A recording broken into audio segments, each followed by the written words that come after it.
Olá, aqui é o pastor Rafael, tudo bem? Vamos continuar estudando a carta aos Romanos? Vocês são meus convidados, este é o 8º vídeo. Se você ainda não acompanhou nenhum dos outros vídeos, acesse a nossa playlist, tá bom? Lá no canal do YouTube da Igreja Batista Capital, de Engenheiro Coelho. Além do estudo de Romanos, você encontra também um estudo sobre a carta aos Efésios também.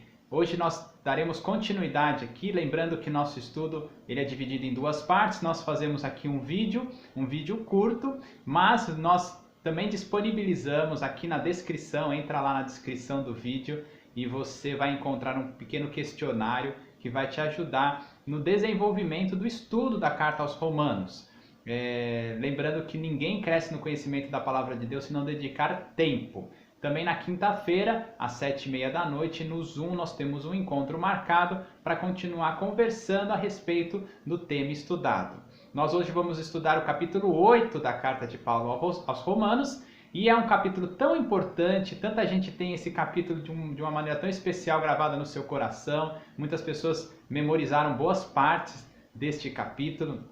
Muitas pessoas têm o capítulo 8 de Romanos como seu capítulo predileto de toda a Escritura, de tantas coisas boas que traz para os cristãos, para aquele que confia em Jesus Cristo. E esse capítulo então é tão importante, tão denso, tão cheio de coisa boa, que nós vamos dividir os estudos do capítulo 8 em duas partes. Hoje estudaremos do versículo 1 ao versículo 17, na semana que vem nós terminaremos o estudo do capítulo 8, tá ok? Vamos começar? Lembrando então o desenrolar do pensamento de Paulo. O objetivo de Paulo com esta carta para a igreja em Roma é falar sobre o Evangelho, sobre as boas notícias da salvação através de Jesus Cristo. No início da carta, então, Paulo começa a falar sobre o pecado, sobre como a humanidade como um todo está atrelada ao pecado e não há desculpas. Todo mundo está no mesmo balaio, todo mundo está destinado à ira de Deus por conta não apenas do pecado que comete no dia a dia, mas por conta da culpa do pecado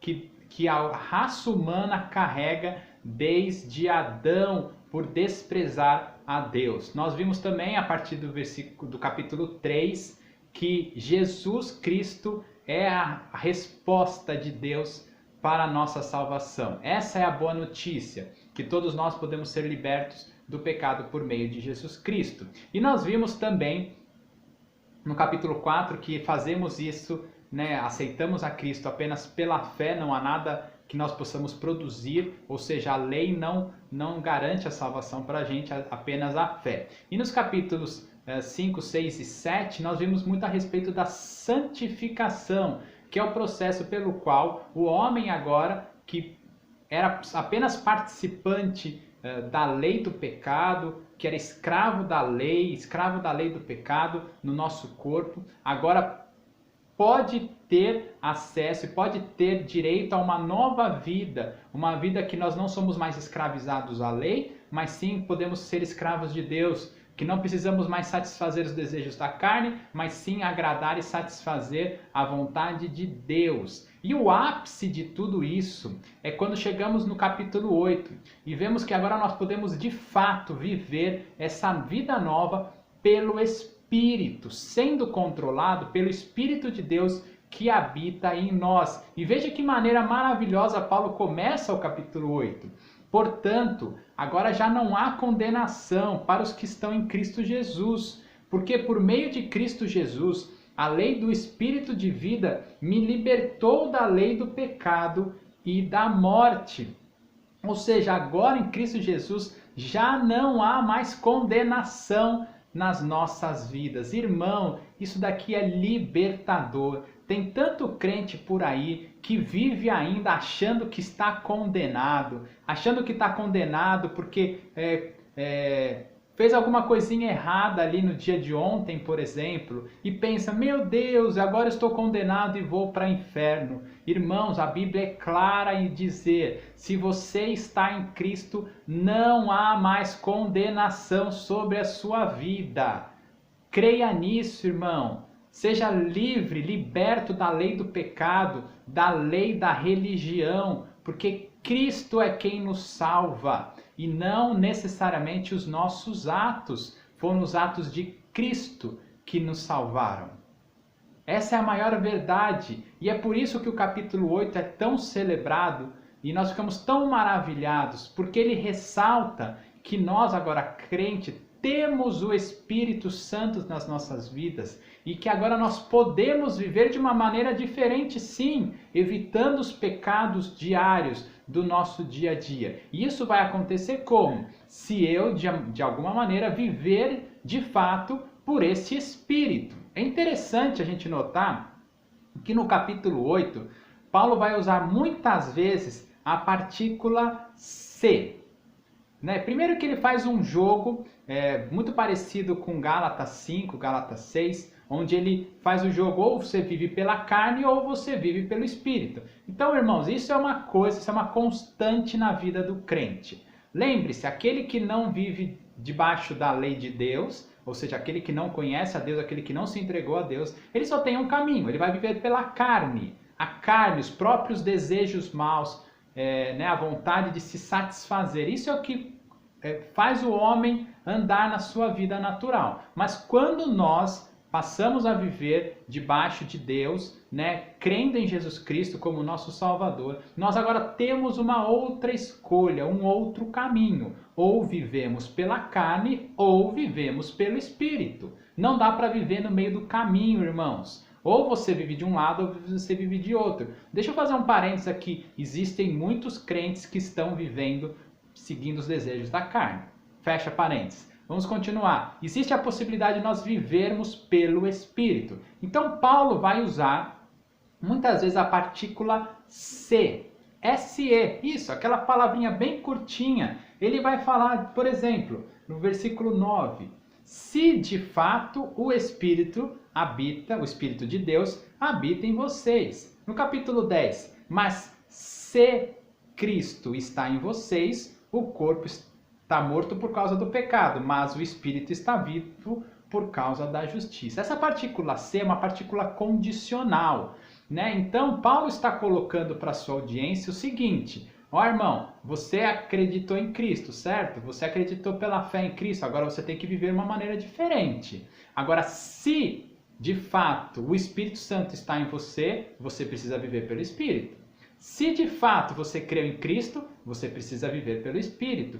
E essa condição ela é jogada para nós, porque essa agora é a nossa responsabilidade. Eu não vivo mais para satisfazer as vontades da lei escrita, mas agora eu vivo para agradar a Deus pelo Espírito Santo que habita no meu coração. E essa é a escolha diária que eu devo fazer. E é muito interessante porque nesse capítulo aqui nós vamos ver que, por exemplo, no versículo 11, Paulo diz assim: e se, olha o se de novo, o Espírito daquele que ressuscitou Jesus dentre os mortos habita em você, aquele que ressuscitou a Cristo dentre os mortos também dará vida a seus corpos mortais por meio do seu Espírito que habita em você. Veja como essa questão da habitação do Espírito Santo nas nossas vidas é um assunto fortemente tratado aqui neste capítulo, porque é isso que vai nos fazer, nos conduzir a uma vida de triunfo sobre o meu pecado. É a habitação do Espírito Santo, que é a capacitação para que eu conduza a minha vida de uma maneira que agrade a Deus. Não há outra maneira. Não é pelo meu esforço humano, pela minha própria condição natural que me faz agradar a Deus, mas senão, única e exclusivamente a habitação do Espírito. Eu preciso ser guiado pelo Espírito Santo. Eu preciso largar mão do volante, sentar no passageiro e falar: Espírito Santo, conduza o carro da minha vida. Ou como diz aquela música famosa, solta o cabo da nau e deixa que o Espírito Santo te guie, como um barco.